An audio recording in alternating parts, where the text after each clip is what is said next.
Air house మరియు centre సంఘముల తరపున ప్రభు పేరిట మీ అందరికీ నా హృదయపూర్వకమైన వందనములు. ఈరోజు దేవుని వాగ్దానం 2వ రాజుల గ్రంథం 19వ అధ్యాయం 20వ వచనం. నీవు నా ఎదుట చేసిన ప్రార్థనను నేను అంగీకరించి ఉన్నాను. యెరూషలేము మీద అష్షూరు రాజైన సెన్హెరీబు యూదా దేశంపై దండెత్తాడు. అప్పటికే ఇశ్రాయేల్ రాజ్యం పడిపోయింది. యెరూషలేము కూడా నాశనం అవుతుందనే భయం పట్టుకుంది. అష్షూరీయుల ప్రతినిధి దేవునిని అవమానించాడు. యెహోవా నిన్ను రక్షించగలడా అని ఎగతాళి చేశాడు. దానికి రాజైన హిజ్కియా తన వస్త్రాలను చింపుకున్నాడు. దేవాలయానికి వెళ్ళాడు. ప్రవక్త యెషయాకు సందేశం పంపాడు.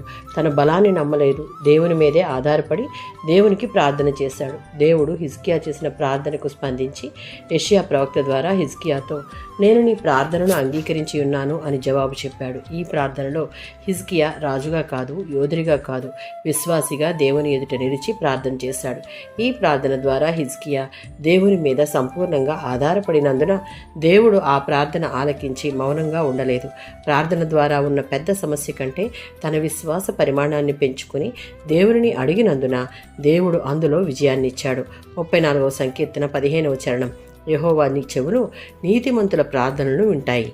1 యోహాను పత్రిక 5వ అధ్యాయం 14-15 వచనాలలో మనం చేసే ప్రార్థన ఆయన చిత్త ప్రకారంగా ఉంటే తప్పక ఆలకించి మన పక్షంగా యుద్ధం చేసి ఆయన తన మహిమ కోసం శక్తిని విడుదల చేసి మన ముందు హిజ్కియా ఎదుర్కొన్న లాంటి యుద్ధాలను ఎదుర్కొనేందుకు కావాల్సిన ధైర్యం ఇచ్చి విజయం పొందే దిశగా మన స్థితిని మార్చుటకు ఆయన ఎప్పుడూ సంసిద్ధుడే.